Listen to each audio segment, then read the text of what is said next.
CSS में sir कितने marks लेने ज़रूरी हैं? क्या 50% मार्क्स लेने वाला कामयाब हो जाता है, उसको सीट मिल जाती है? एलोकेशन कितने नंबरों पर होती है? सीएसएस का इम्तहान होता क्या है, इसके बारे में हमें मजीद मालूमात दे दें। बहुत से आपके सवाल और क्वेरीज इसके ऊपर मेरी आज की वीडियो। अस्सलाम वालेकुम, मैं हूं रज़ा बुखारी और आप देख रहे हैं बुखारी स्पीक्स यूट्यूब चैनल। तो इस चैनल पर मैं आपके लिए मुख्तलिफ सर्विस ओरिएंटेड वीडियोज़ बनाता हूँ एज यू नो, और आपको बताता हूँ कि आपने उस जॉब को हासिल करने के लिए किस किस मरहले से गुजरना है और कैसे कैसे आप वो जॉब हासिल कर सकते हो। इससे पहले के मौजू की तरफ आऊँ जी, चैनल को प्लीज सब्सक्राइब कर लीजिएगा, बेल का आइकन दबा के ऑल पे क्लिक कर दीजिएगा ताकि आपको और मेरा रास्ता उस्तवार रहे और आप इसी तरह से मेरी वीडियो से फायदा उठाते रहें। देखिए सीएसएस जो है, इस पर मेरी बहुत सी वीडियोस पड़ी हुई हैं और सीएसएस पे मेरी एक पूरी प्लेलिस्ट पड़ी हुई है, central superior services, how to get job in CSS.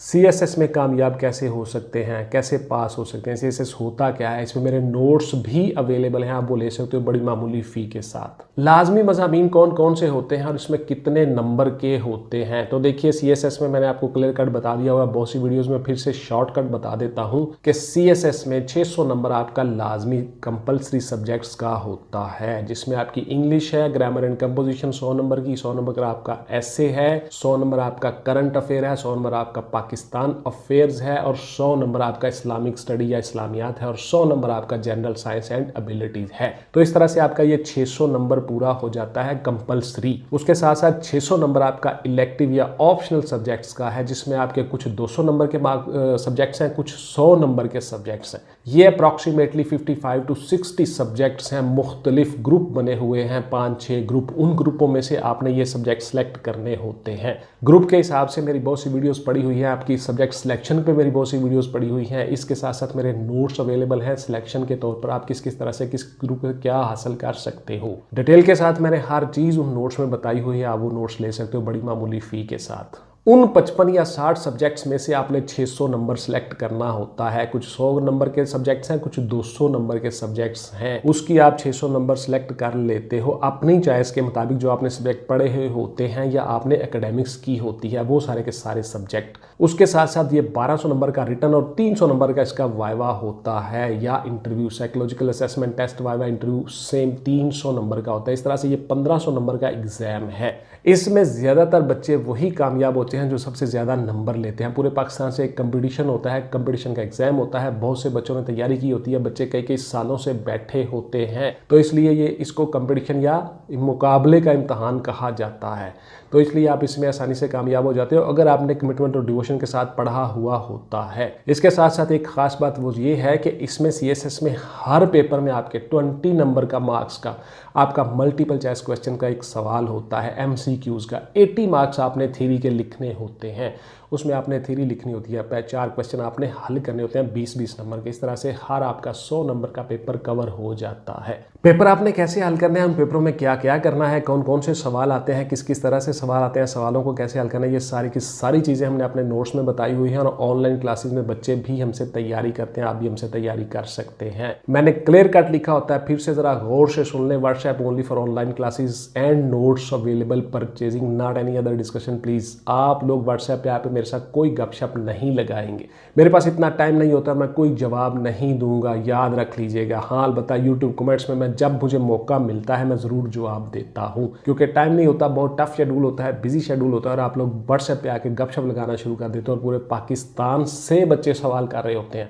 Abroad से बच्चे सवाल कर रहे होते हैं, बैरून मुमालिक से, और इस तरह से मेरे पास इतना टाइम नहीं होता कि मैं हर एक को जवाब दे सकूँ, इसलिए माज़रत चाहता हूँ, सॉरी फॉर दैट। तो इंटरव्यू के कितने नंबर होते हैं सर, मैंने आपको बता दिया जी, इंटरव्यू के 300 नंबर होते हैं। इस तरह से आप जो है वो 1500 नंबर का ये मुकाबले का इम्तहान क्लियर करते हो। क्या साइकोलॉजिकल असेसमेंट टेस्ट और इंटरव्यू दोनों अलग अलग होते हैं? बिल्कुल जी, ये दोनों अलग अलग होते हैं, लेकिन सेम डे उसी वक्त उसी जगह पे होते हैं। जब आप फेडरल प्रोसेस कमीशन में गए होते हो इंटरव्यू देने के लिए, तो वहीं पे सबसे पहले आपका साइकोलॉजिकल असेसमेंट टेस्ट होता है, चाहे वो मेल हो, फीमेल हो, साइकाट्रिस्ट या साइकोलॉजिस्ट, वो सारे के सारे आपका ये एग्जाम लेते हैं ताकि आपको मेंटली चेक कर लिया जाए कि आपको कोई मसला तो नहीं है, साइकोलॉजिकल इफेक्टेड पर्सन तो नहीं हो आप, कोई ऐसी बीमारी, कोई ऐसी चीज़ या कोई ऐसा रुझान तो आप में नहीं है कि आप नेगेटिव सोचते हो। इसमें पॉजिटिव रहना होता है, बहुत आसान एक छोटा सा टेस्ट होता है, उसमें रिटन भी हो सकता है, उसमें इंटरव्यू भी हो सकता है, छोटे छोटे सवाल आपसे पूछे जाते हैं, फिर आपका दिमागी अप्रोच जो है वो मेंटल अप्रोच हमें पता चल जाती है। इस तरह से आपका वो साइकोलॉजिकल असेसमेंट टेस्ट होता है, बड़ा एक मामूली सा टेस्ट होता है, छोटा सा।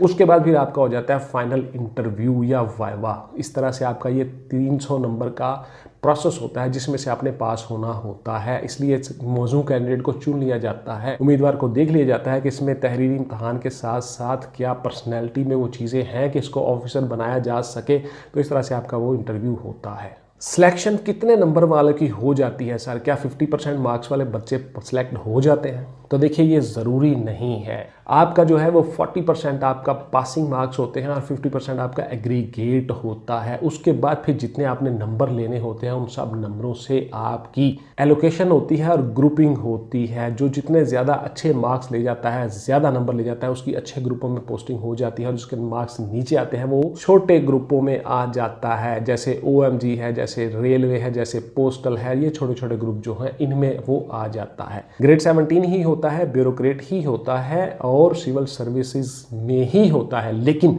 डिपार्टमेंट कम होते जाते हैं आहिस्ता आहिस्ता, जिनकी नॉइज एंड वैल्यू कम होती है उन डिपार्टमेंट में पोस्टिंग होती है। तो इसलिए आपने बहुत ज़्यादा मार्क्स लेने होते हैं, अच्छे नंबर लेने होते हैं, कंपीट करना होता है, अच्छे ग्रुपों में आना होता है।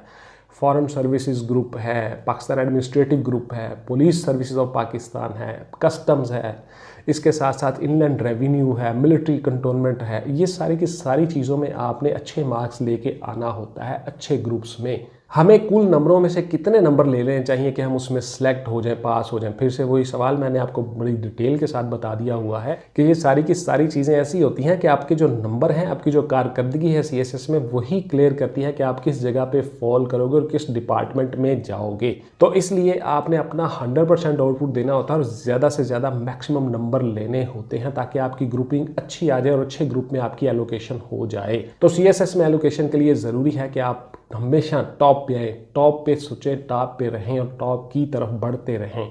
इसलिए आप अच्छे ग्रुप में आ जाते हो। आपने शुरू से ये नहीं सोचना कि मैं कितने नंबर ले जाऊं तो मैं CSS में कम से कम पास हो जाऊं, कम से कम मुझे जॉब मिल जाए। ये सोच नहीं है CSP ऑफिसर्स की।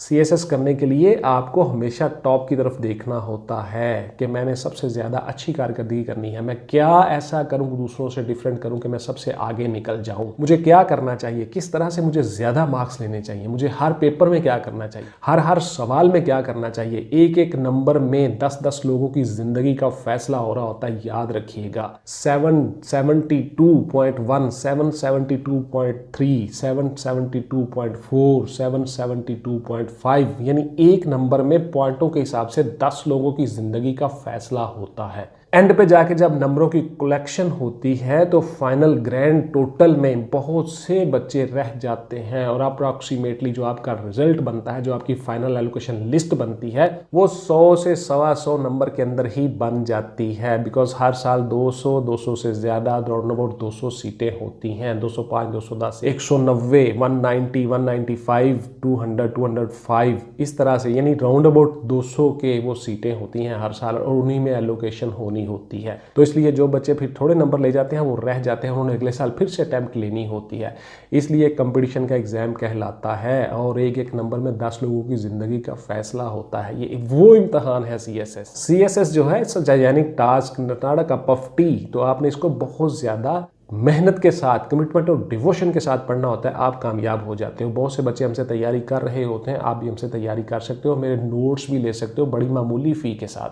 हमें कितना अरसा मेहनत और तैयारी करनी चाहिए कि हम पास हो जाएं CSS में? मैंने आपको बता दिया जी, कम से कम आपको 2 साल तो ज़रूर स्टडी करनी चाहिए, अच्छे वाली स्टडी, बेहतरीन स्टडी करनी चाहिए, कमिटमेंट और डिवोशन के साथ पढ़ना चाहिए और हर बुक को कंसल्ट करना चाहिए, रेफरेंस बुक्स पढ़नी चाहिए। आपके पास ज़्यादा से ज़्यादा मटेरियल होना चाहिए जिसको आप रिप्रोड्यूस करोगे, पेपर में बैठ के इलेबोरेट करोगे। तो जितनी ज़्यादा आप में अंदर कैपेबिलिटी होगी चीज़ों को रिप्रोड्यूस करने की, चीज़ों को लिखने की, आप उतना ही ज़्यादा सक्सेसफुल हो जाओगे। बहुत ज़्यादा अच्छे तरीके से आपने सवालों को हल करना होता है। अप्रॉक्सीमेटली सेम चीज़ें होती हैं, सेम क्वेश्चंस होते हैं। आप देखना ये होता है कि how to elaborate, how to narrate, आप उसको बयान किस तरह से करते हो, आप उसको लिखते कैसे हो, आपके अंदर कैपेसिटी है चीज़ों को लिखने की, कंसीव कैसे आपने किया, परसीव कैसे किया और उसके बाद फिर आपने उसको लेआउट कैसे उसका बना के प्रेजेंटेशन आपकी कैसी है, ये सारी की सारी चीज़ें देखनी होती है। इसलिए आपने बहुत ज़्यादा मेहनत के साथ पढ़ना होता है। तो ये कोई डिफाइन नहीं है कि जी आपने 6 महीने पढ़ना है या 4 महीने पढ़ना है। वो सारी की सारी चीज़ें आपकी गाइडलाइन के लिए होती हैं। आपने फिर उसके बाद फिर आगे जाके मेहनत करनी होती है और खुद ब खुद पढ़ना होता है, मेहनत करनी होती है, तब जाके आप CSP ऑफिसर बनते हो। क्या सर CSS में MCQs भी आते हैं? बिल्कुल जी, मैंने आपको बता दिया, एक सवाल आपका 20 नंबर का MCQ का होता है हर पेपर में। तो इस तरह से आपको मल्टीपल चॉइस क्वेश्चंस भी हल करना होते हैं। उसी के लिए हमने नोट्स बनाए होते हैं और आपको बताया होता है कि आपने किस किस तरह से कहाँ से ये MCQs लेने हैं।